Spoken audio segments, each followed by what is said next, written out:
Do you see what I see? Jangan lupa untuk subscribe, share, dan nyalakan lonceng notifikasinya sebagai bentuk dukungan kamu. Do you see what I see? Yakin nggak mau dapetin t-shirt spesial kontributor keren ini?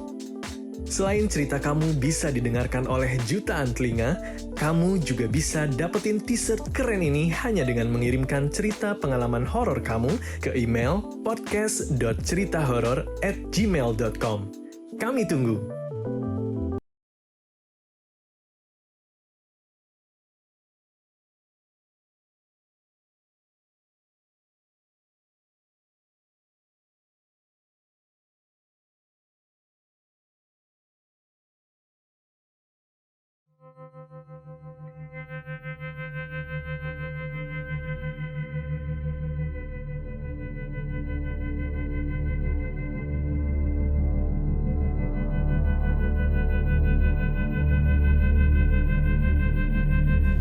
Aku Lala, dan hari ini aku bakalan cerita kisah horor yang terjadi di asramaku.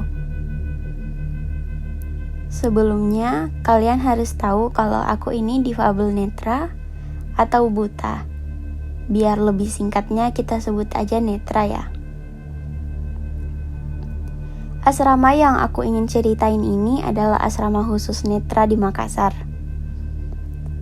Asramanya cukup besar dan bentuknya itu seperti huruf U.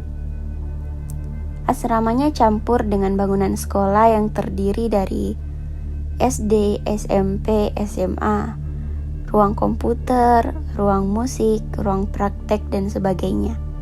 Seperti sekolah pada umumnya. Tapi dia SLB. Jadi murid yang sekolah itu tidak sebanyak yang bersekolah di sekolah umum.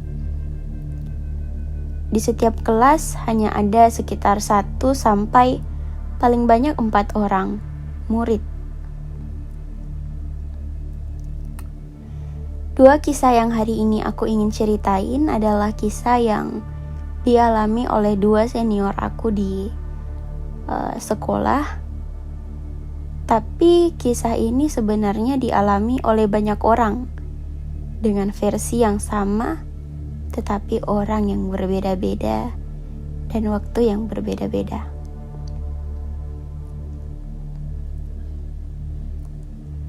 Oh iya, jadi teman netra bukan hanya yang buta benar-benar tidak bisa melihat ya. Ada juga orang buta yang masih bisa melihat sedikit, entah itu dia rabun, entah itu dia nggak bisa lihat warna, dan itu disebutnya low vision. Oke. Sebelumnya aku ingin cerita dulu kalau bangunan SD itu terletak di lantai 1, mulai dari kelas 1 SD sampai kelas 6. Dan di tengah-tengah antara pintu-pintu itu, pintu-pintu kelas SD, terletaklah tangga untuk naik ke bangunan atas. Yang di atas itu ada SMP dan SMA.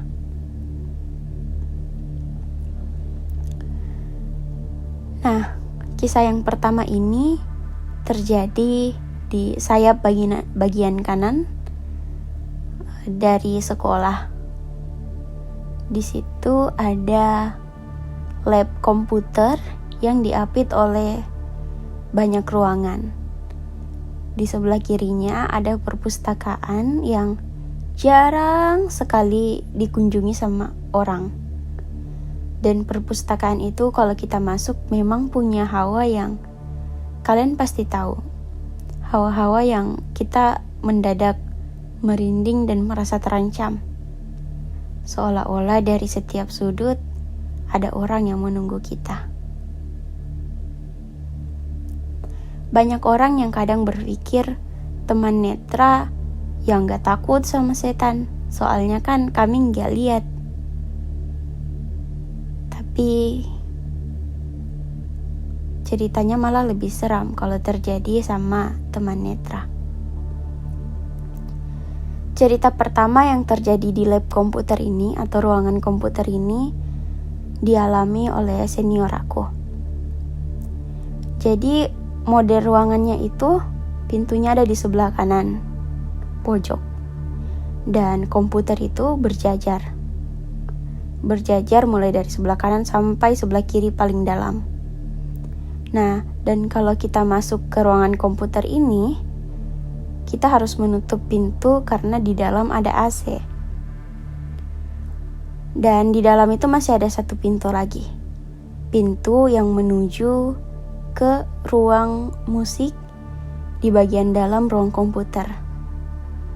Tapi pintunya tidak ada daun pintunya, cuma kayak lubangan pintu gitu aja. Nah, waktu itu siang bolong malah. Seniorku ini masuk ke dalam ruang komputer seperti biasanya dan nutup pintu.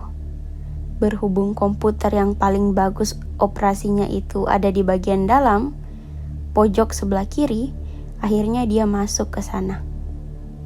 Dia masuk, kemudian dia duduk nyalain komputer dan main. Di sela-sela dia main komputer itu, dia mendengar suara ngorok, mendengkur di dalam ruang musik. Dan itu jelas banget, pasti jelas banget karena dinding yang misahin antara ruang musik dan ruang komputer hanya dinding triplex.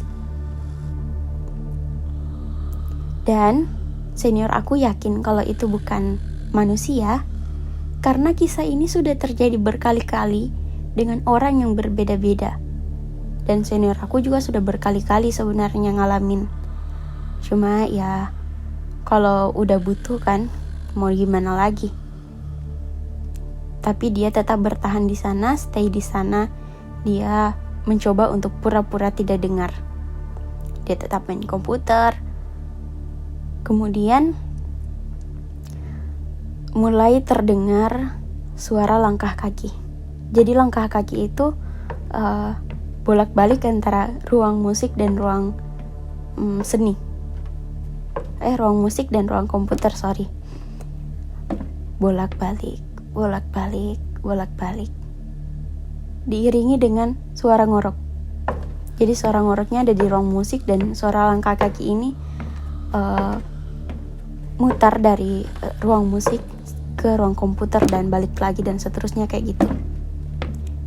Ini suara langkah kakinya jelas banget juga karena lantai di dua ruangan ini dilapisi dengan karpet yang warna hijau itu.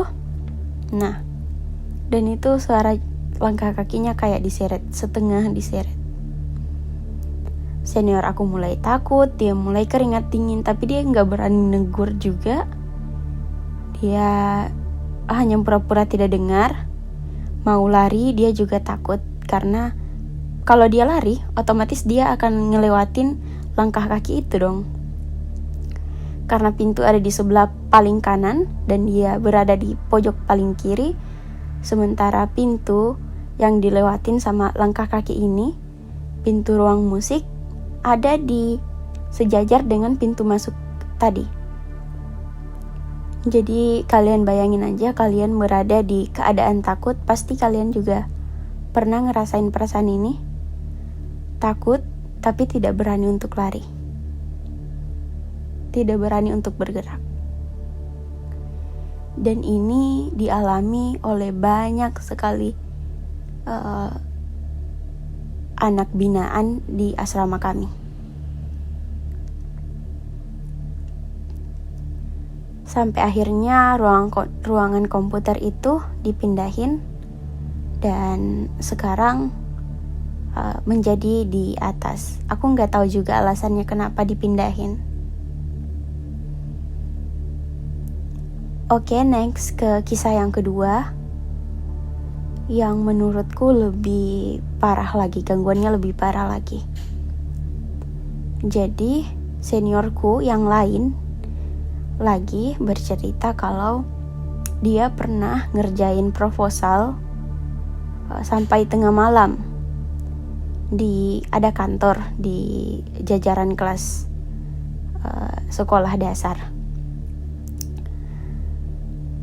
Jadi dia jam 1 malam dia akhirnya ngantuk dan mau naik. Pas dia mau naik, keluar dari ruangan dia belok kanan, terus sampai pojok ada ruangan kepala sekolah, lalu belok kiri untuk sampai ke tangga asrama putra. Dan di asrama putra, di bawah anak tangga, dia megang ada perempuan, rambutnya panjang. Dan ya itu ibu dapurnya kami. Jadi dia pegang ibu dapurnya kami, terus dia bantu untuk berdiri, berhubung ibu dapur ini memang sudah lumayan tua ya. Dan dia bilang, ayo mami, kita pergi tidur yuk, karena ini sudah malam gitu. Dia mau megang ibu dapur ini untuk kembali ke dapur karena kamarnya ada di dapur. Akhirnya dia pegangin sampai akhirnya berdiri. Lalu dia bilang, mami pergi tidur ya, soalnya udah malam. Terus dia megang tangan cewek itu, dia megang rambutnya. Dan dia rasain pada saat ibu-ibu itu ngangguk, dia ngerasa karena rambutnya ikut goyang gitu. Nah akhirnya kan dia nggak lihat ya, dia buta total, dia netra total. Akhirnya dia naik tangga, dan di anak tangga ketiga, perempuan yang tadi dia pegang itu ketawa cekikikan, ketawa kuntilanak.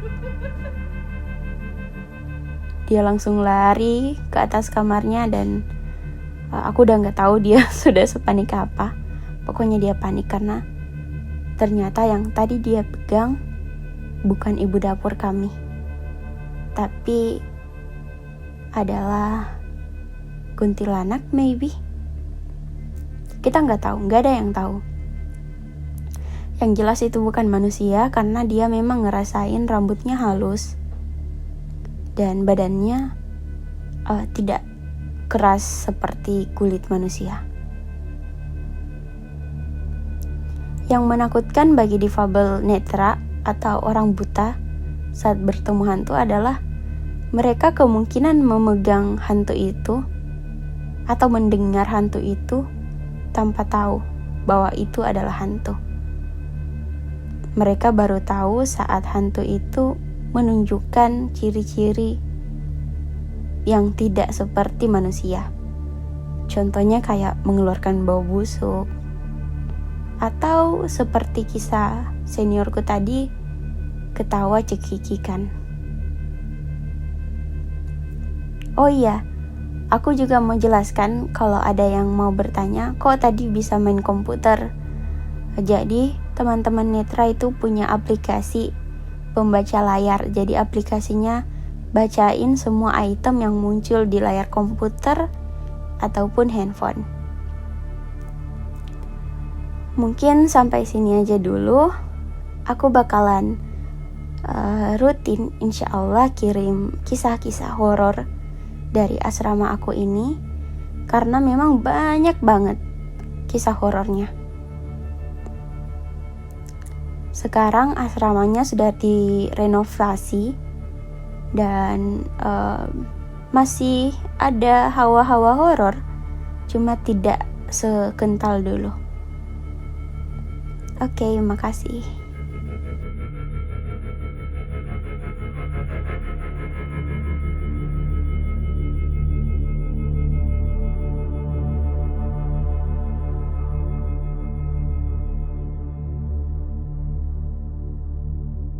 Kirim cerita kamu ke alamat berikut.